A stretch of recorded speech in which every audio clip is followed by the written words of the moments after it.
सभी को नमस्कार। मैं कोचिंग के ट्यूटोरियल कोच नाम के जो प्रोजेक्ट मैं लारावेल से बना रहा हूँ, उस ट्यूटोरियल को आगे बढ़ाते हुए मैं आगे उसके जो भी प्रोजेक्ट के वर्क बचे हुए हैं उसको कंप्लीट करता हूँ। आप देखेंगे यहाँ पर कि मैंने अब तक इसमें एडमिन पैनल में कैटेगरी के कोर्स के इंसर्शन, कॉलिंग और स्टोर ये सारे मैंने काम कर रखे हैं। मैं इसको आगे बढ़ाते हुए सबसे पहले अपने एडमिन पैनल खोल लेता हूँ। ये मेरा एडमिन पैनल है जो मैंने बनाया था लास्ट वीडियो तक। इसमें सबसे इम्पॉर्टेंट बात यह है कि यहाँ पे जो मैंने लिंक्स ऐड किया है, इसमें मैनेज कोर्स पे क्लिक करने से कोर्स का पेज खुले, ये बहुत इंपॉर्टेंट होगा। इसके लिए मैं क्या करूँगा कि सबसे पहले इसका जो राउट का नाम है web.php से चेक कर लूँगा, और इंडेक्स में आने के लिए यानी कि कोर्स के पेज में जाने के लिए ये वाला मेरा राउट का एडमिन नेम है, admin.course.index। ये बहुत नाम को हमको लिंक आउट कर देना होगा उस ए टैग के साथ जहाँ पे हम क्लिक करके जाना चाहते हैं। तो फटाफट जल्दी से करके देखते हैं कि कैसे काम करता है। एडमिन पैनल पे यहाँ पर एडमिन बेस अवेलेबल है जहाँ पे कुछ लिंक्स हैं। इसके अलावा डैशबोर्ड पे अगर हम आते हैं तो यहाँ पे टोटल नंबर्स ऑफ के अलावा ये लिंक हमको मिलता है जो डैशबोर्ड में आने का भी रास्ता है। तो मैं सबसे पहले राउट लगाकर यहाँ पे डैशबोर्ड को डिस्कस करता हूँ। admin.dashboard जो कि नाम होगा मेरा, मैं चेक कर लेता हूँ यही नाम है कि कोई और नाम है।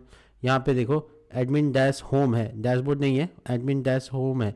ये होम को डैशबोर्ड को मिटाकर मैं एडमिन डैश होम लिखूँगा।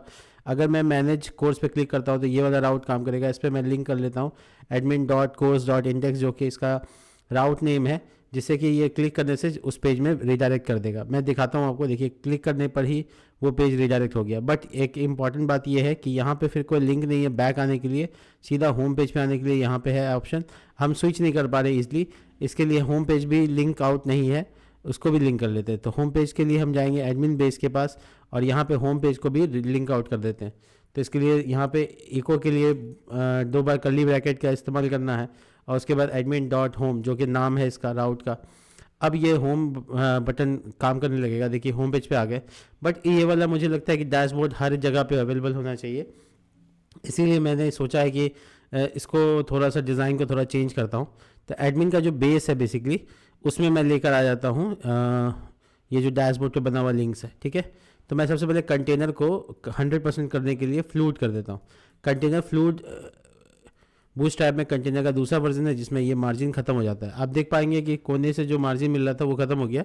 मुझे ज़्यादा से ज़्यादा स्पेस का यूज़ करना है यहाँ पे, इसलिए मैंने यहाँ पर डिसाइड किया कि मुझे दोनों साइड से जो गैप मिल रहा है वो मुझे नहीं मिलना चाहिए। तो एडमिन डैश फ्लूट लगाने के बाद मुझे ये पॉसिबल हुआ और ये वाला लिंक मुझे मिल गया। अब मैं क्या कि कॉलेजी 2 भी मैं इसको कर सकता हूँ क्योंकि ये इसका जगह सफिशेंट रहेगा 2 में। आप देख पा रहे हैं कि ये पतली सी पट्टी जो यहाँ पे नज़र आ रही है वो 2 से हो गई और इसको 10 कर सकते हैं। एक और इम्पॉर्टेंट बात ये है कि अगर आपका रो गैप ज़्यादा है तो आप उसको कम कर सकते हैं। जैसे रो 0 कर दिया तो ये जो आपस में गैप क्रिएट करता है वो नहीं करेगा, चलेगा, कोई इशू नहीं है। मैं 10 पे थोड़ा सा पैडिंग दे देता हूँ ताकि ये थोड़ा सा गैप यहाँ से ले ले। बट इधर इस साइड से देखेंगे आप तो इस साइड से गैप का बिल्कुल कम हो गया। तो ये जो लिंक है यहाँ पे ये सही जगह पे अवेलेबल है और इस तरीके से हम चाहते हैं कि मेरा सेक्शन डिज़ाइन हो। तो बहुत इंपॉर्टेंट बात ये रहेगा कि ये जो कंटेंट्स पार्ट है मेरा, जैसे कि कंटेनर फ्लूड और ये कॉलेजी 3, मुझे ये कॉलेजी 10 तक का जो पार्ट दिख रहा है ये सब मैं बेस में डाल देता हूँ, इसको कट कर देता हूँ। अगर आप लोग मेरे साथ प्रोजेक्ट बना रहे हैं तो इसको ध्यान से देखें कि कैसे कट करना है। तो ये जो पार्ट है मैं इसको कट कर लेता हूँ। कट करने के बाद मैं एडमिन बेस के पास जाऊँगा और कंटेंट बनाने से पहले यहाँ डाल दूंगा, जिसकी वजह से इसका स्टार्टिंग फेज तो आ गया।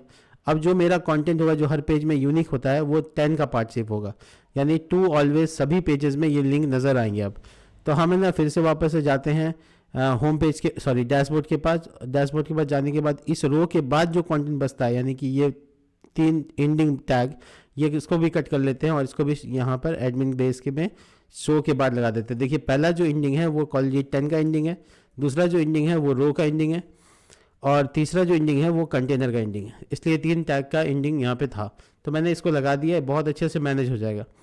अब मैं दूसरे पेज में अगर जाता हूँ, जैसे मैनेज कोर्स पे जाता हूँ, तो ये लिंक बगल में रहेगा ही रहेगा, आप चेक कर सकते हो। देखो तो ये ऑटोमेटिक मैनेज हो गया, बहुत अच्छा लग रहा है दिखने में। ऊपर से थोड़ा मार्जिन इसमें ज़्यादा लग रहा है तो मुझे लगता है कि मार्जिन को कम कर देना चाहिए। मैनेज कोर्स के पेज में जाते हैं, या मार्जिन टॉप 5 लिखा हुआ है ये हटा देते हैं, देखते हैं क्या होता है। तो देखिए ऊपर आ गया, तो ये एकदम सही है अपने हिसाब से। और जो न्यू कोर्स का जो पेज है इसमें जो फॉर्म है ये भी एग्जैक्टली एकदम अच्छे से काम कर रहा है, आप देख पाएंगे ये फॉर्म भी है और मेरे पास ये लिंक हमेशा अवेलेबल होगा, जिसकी वजह से हम इस यहाँ से किसी भी जगह पे एक्सेस कर सकते हैं। जैसे डैशबोर्ड पे क्लिक करके डैशबोर्ड में जा सकते हैं, मैनेज कोर्स पे क्लिक करके मैनेज कोर्स में जा सकते हैं। उसके बाद इंसर्ट अगर करना हो तो इंसर्ट कोर्स में जा सकते हैं, जहाँ तक मैंने बनाया था। तो ये कोर्स का मैनेजमेंट करने के लिए तो सबसे अच्छा तरीका हो गया। इसके बाद में आगे का जो वर्क है वो ये है कि मुझे मैंने इसका डिलीट बनाया कि बनाया याद नहीं आ रहा, तो मैं चेक कर लेता हूँ। नहीं, देखिए कोर्स का कोई भी डिलीट प्रोसेस नहीं किया हुआ है, तो मैं इसको डिलीट भी ऐड कर देता हूँ। इसके लिए मुझे क्या करना होगा कि कंट्रोलर कोर्स कंट्रोलर के पास जाकर एक फंक्शन बनाना पड़ेगा, जिसका नाम होगा पब्लिक फंक्शन डिलीट कोर्स। ठीक है, इस तरह से डिलीट कोर्स अवेलेबल कर देते हैं। और यहाँ से जो मेरे पास रिक्वेस्ट आएगा उसके लिए रिक्वेस्ट, या फिर मेरे पास जो आईडी आएगा वो आईडी, तो मैं सिंपली इस आईडी से फाइंड आउट करूँगा कौन सा डेटा है, और वो मैं कोर्स को फाइंड आउट करूँगा मॉडल की मदद से। तो मॉडल देखिए यहाँ इंपोर्ट है पहले से, इसको यहाँ पर आपको कोर्स को रन कराना है, और उसके बाद फाइंड करने के लिए फाइंड फंक्शन लगाना है, फाइंड और फेल। तो अगर मिल जाएगा तो रिटर्न कर देगा, नहीं तो फेल यानी 404 का एरर दे देगा। जो भी मिला होगा डेटा उसको डिलीट कर देना है, एरो डिलीट। ये प्री डिफाइंड फंक्शन है जो कि किसी ORM के साथ यानी ऑब्जेक्ट रिलेशन मॉडल के साथ आप लगा सकते हैं और आराम से इसको वर्क में ले सकते हैं। उसके बाद रिडायरेक्ट करता हूँ मैं। रिडायरेक्ट के साथ साथ मैं राउट कहाँ जाना है वो बताता हूँ। तो मैं जाऊँगा admin.course.index में। ठीक है, ये मेरा राउट का नाम है। अगर चाहे तो web.php में जाके चेक कर सकते हैं। और मैं एक फ्लैश एरर मैसेज के साथ जाना चाहता हूँ, जिसका मैसेज होगा कि डिलीट कोर्स सक्सेसफुली। ठीक है, इस तरीके से। तो ये बहुत आसान होगा मेरे लिए। ये वाला जो फंक्शन है, इस फंक्शन को मुझे web.php में एम्बेड करना होगा। उसके बाद मैं इसके लिंक बना लूँगा। web.php के पास आता हूँ, यहाँ पे जितना भी कोर्स का वो बना हुआ है, इसी तरीके से गेट मेथड का भी कोर्स बनाता हूँ। गेट मेथड का डिलीट के लिए राउट बनाता हूँ। गेट मेथड से admin/courses आप चेक कर पा रहे हैं, कोर्सेस स्लैश, और यहाँ पे आईडी जो भी होगा वो आ जाएगा। उसके बाद डिलीट लिखा हुआ आएगा। ये राउट को मैंने पूरा किया, और उसके बाद मुझे कंट्रोलर की ज़रूरत पड़ेगी, तो मैंने यहाँ पे कोर्स कंट्रोलर लिख दिया। ठीक है, इसके बाद दोबारा कॉलन क्लास, और ये फंक्शन का नाम डिलीट कोर्स। जो भी नाम आपको रखना है वो रख सकते हैं आप। एडमिन, इसका जो नाम है, राउट का जो नाम है वो हो जाएगा admin.course.delete। इस तरह से नाम पुट इन कर सकते हैं। तो ये बेसिकली मेरा राउट तैयार हो गया, जिसका नाम ये है। अब मैं इसको अपने पैरामीटर इस राउट को मैं अपने मैनेज कोर्स के डिलीट बटन के ऊपर वर्क में ले लूँगा। तो यहाँ पे ए टैग है, और यहाँ पे इको कर देंगे राउट। उसके बाद मैं ये इसका नाम लेकर इसमें सेकंड पैरामीटर के तौर पे $item, जो कि कैपिटल में आई है, आइटम एरो आईडी डालने से ये लिंक आउट हो जाएगा। अब मुझे चेक करना है कि डिलीट हो रहा है कि नहीं हो रहा है। तो रिफ्रेश करते हैं, देखते हैं क्या होता है। देखते हैं, हाँ ये डिलीट हो गया, देखिए आप। तो ये 2 नंबर आईडी, इसको भी मैंने डिलीट मारा, बहुत अच्छे से डिलीट हो रहा है, कोई इशू नहीं है। सबसे लास्ट आइटम को भी डिलीट करके देख लेते हैं।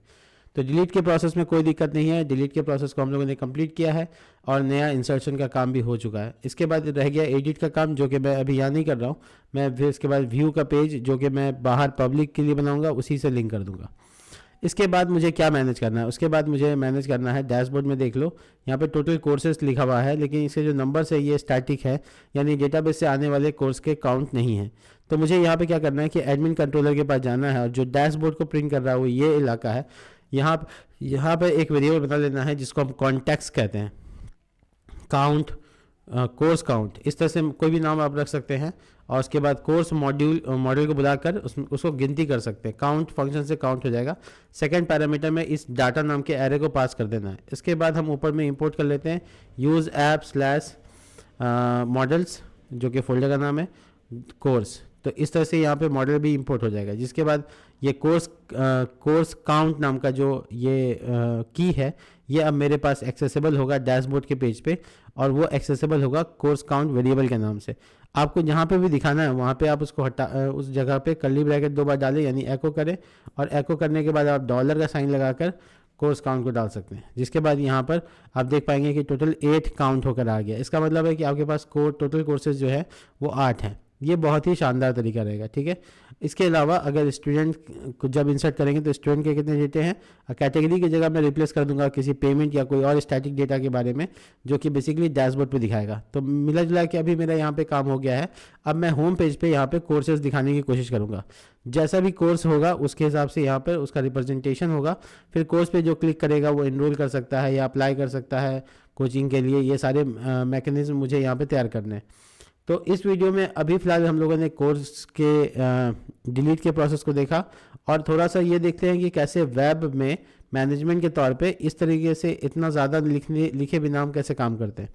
तो सबसे इंपॉर्टेंट बात समझ लीजिए कि ग्रुप्स होते हैं राउट्स के ग्रुप्स मैं आपको लैरावेल की वेबसाइट पर दिखा देता हूँ कि राउट्स के ग्रुप कैसे काम करते हैं। देखिए मैं राउटिंग के पेज पे जा रहा हूँ जो कि लैरावेल का डॉक्यूमेंटेशन पेज है। यहाँ पर अगर आप जाएंगे तो राउट्स के ग्रुप के बारे में जानेंगे। ये ग्रुप मिडिल वेयर वाइज हो सकते हैं, कंट्रोलर वाइज हो सकते हैं, सब डोमेन के वाइज हो सकते हैं, या इसके साथ नाम के आगे जो प्रीफिक्स होता है वो लगा सकते हैं, या फिर राउट का जो नाम देते हैं उसके हिसाब से भी रख सकते हैं। तो इससे फ़ायदा ये होगा कि उसके अंदर रखा हुआ कोई भी राउट बहुत आराम से उसके ऊपर काम कर सकता है। फिलहाल के लिए अगर आपको समझ में नहीं आ रहा है तो आप प्लीज़ मेरे साथ ये फॉलो कर सकते हैं। तो आप पॉइंट कर सकते हैं कि आप यहाँ से लेकर यहाँ तक सारे राउट्स में एक चीज़ कॉमन देख पाएंगे। वो क्या है? वो ये है कि सबके आगे एडमिन स्लैश लगा हुआ है। आप बिल्कुल ऐसा बार बार राउट में मत करें। इमेजिन कीजिए कि ये 50 राउट है तो आपको सबके साथ एडमिन स्लैश लिखने की ज़रूरत नहीं है। तो फिर आप क्या कर सकते हैं? तो देखिए ग्रुप बनाना होगा आपको। प्रीफिक्स का ग्रुप होता है, प्रीफिक्स जो कि राउट के यूआरएल में एक नाम को ऐड कर सकता है। प्रीफिक्स राउट ग्रुप मैं कमेंट में भी लिख देता हूँ ताकि थोड़ा सा वर्क में आसान हो जाए। तो इसके लिए आपको लिखना होगा राउट 2 बार कॉलन प्रीफिक्स, और इसके बाद आपको क्या सबके राउट के आगे ऐड करना है। तो हमको एडमिन हमेशा ऐड करना है। उसके बाद एक ग्रुप फंक्शन चलाना है, फिर उसके अंदर में एक कॉल बैक फंक्शन चला देना है ताकि ग्रुप फंक्शन जब रन हो तो ये वाला फंक्शन रन हो जाए। अब इसके अंदर आप जो भी राउट रखेंगे सबके अंदर एडमिन स्लैश लिखने की ज़रूरत नहीं पड़ेगी। इसका एग्जांपल ये है कि आप इसको कट करिए और यहाँ पे पेस्ट कर दीजिए, और जितना भी एडमिन स्लैश लिखा हुआ है उसको अवॉइड कीजिए। ठीक है, तो मैं यहाँ से मल्टीपल कर्सर का इस्तेमाल करता हूँ और एक साथ सभी के एडमिन के आगे का प्रीफिक्स हटा देता हूँ। ये एक छूट गया, कोई बात नहीं। देखिए इसको हटाने के बाद भी आपका राउट वैसे ही काम कर रहा होगा जैसे पहले काम कर रहा था। मैं चेक करा के दिखा देता हूँ। देखिए एडमिन का सारा राउट वैसे ही एज इट इज़ काम कर रहा है, कोई अंतर नहीं है। तो इससे क्या हुआ, आपका जो बार बार एडमिन लिखने का जो प्रॉब्लम है वो सॉल्व हो गया। यानी इसके अंदर कोई भी राउट बनेगा उसके आगे अपने आप एडमिन स्लैश लगा हुआ आएगा। क्या मज़ेदार ग्रुप है ये। इसके बाद देखिएगा, नोटिस करने वाली बात है कि यहाँ से यहाँ तक जो ग्रुप्स है उसमें आप एक चीज़ नोटिस करिएगा कि इसके कंट्रोलर भी सेम है और साथ ही साथ सबके आगे कोर्सेज भी लिखा हुआ है।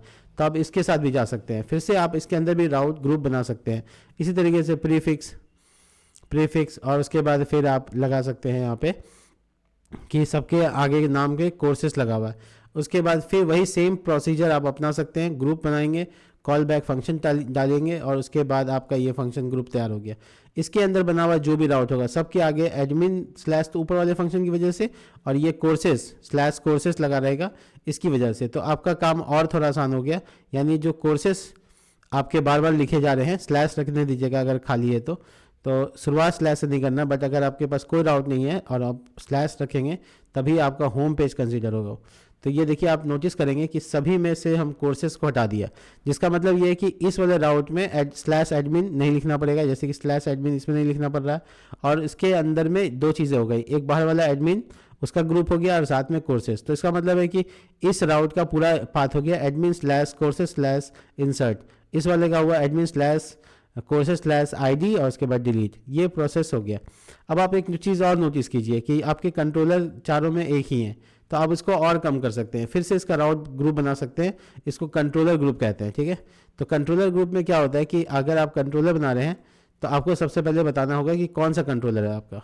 तो आपको पैरामीटर में कोर्स कंट्रोलर नाम है वो डाल दीजिए, 2 बार कॉलिंग क्लास लिख दीजिए, उसके बाद एरो ग्रुप, वही सेम प्रोसीजर, फिर कॉल बैक फंक्शन। इसके अंदर जो राउट्स बनेंगे उसमें आपको बार बार कंट्रोलर के नाम को बताने की ज़रूरत नहीं है। सोचिए, इमेजिन कीजिए कितना आसान हो जाएगा। ठीक है, तो इसलिए हम यहाँ पे इसको पेस्ट करके दिखा रहे हैं ताकि आप ये समझ जाएं कि इस राउट के साथ कितना अच्छे से मैनेजमेंट हो सकता है। तो देखिए यहाँ पे बार बार क्लासेस के लगा के मैंने कोर्स कंट्रोलर के नाम बताए हैं जो कि आपको बताने की ज़रूरत नहीं। मैं मल्टीपल कर्सर का इस्तेमाल करके सभी को रिमूव कर दे रहा हूँ। ये देख पा रहे हैं आप, मैंने सभी को रिमूव कर दिया। ये देखिए मैंने रिमूव कर दिया, और ये रिमूव करने का मतलब ये है रिमूव करने का मतलब ये है कि आपको एरे का सिंटैक्स भी नहीं रखना है, ध्यान रखेंगे। और ये जो बड़ी ब्रैकेट यहाँ पे आप देख रहे हैं, ये भी हर जगह से अब रिमूव कर देना है। मैं बहुत सावधानी के साथ इसको रिमूव कर रहा हूँ। बहुत देख के आप वीडियो को पॉज करके दोबारा से आप करेंगे तो शायद आपको कोई गलती ना हो। अगर आप फाइनलाइज देखेंगे तो सिर्फ आपको सेकंड पैरामीटर में इन उस कंट्रोलर के अंदर रखा हुआ फंक्शन का नाम है, यानी कि मेथड ऑफ दैट क्लास। तो यहाँ पे इस तरीके का ग्रुप भी आप बना सकते हैं। तो देखिए मैंने कितने सारे ग्रुप्स बना दिए। एक ग्रुप जो ये डिस्कस कर रहा है कि एडमिन आगे सबके लगा होगा, यानी इसके अंदर कोई भी राउट बनाओगे वो उसके अंदर एडमिन स्लैश होगा ही होगा। लेकिन एक में नहीं था कोर्सेस, इसलिए मैंने उसको बाहर रखा है और फिर कोर्सेस का भी प्रीफिक्स बना दिया, यानी इन सारे राउट में एडमिन स्लैश कोर्सेस तो लगे ही होंगे।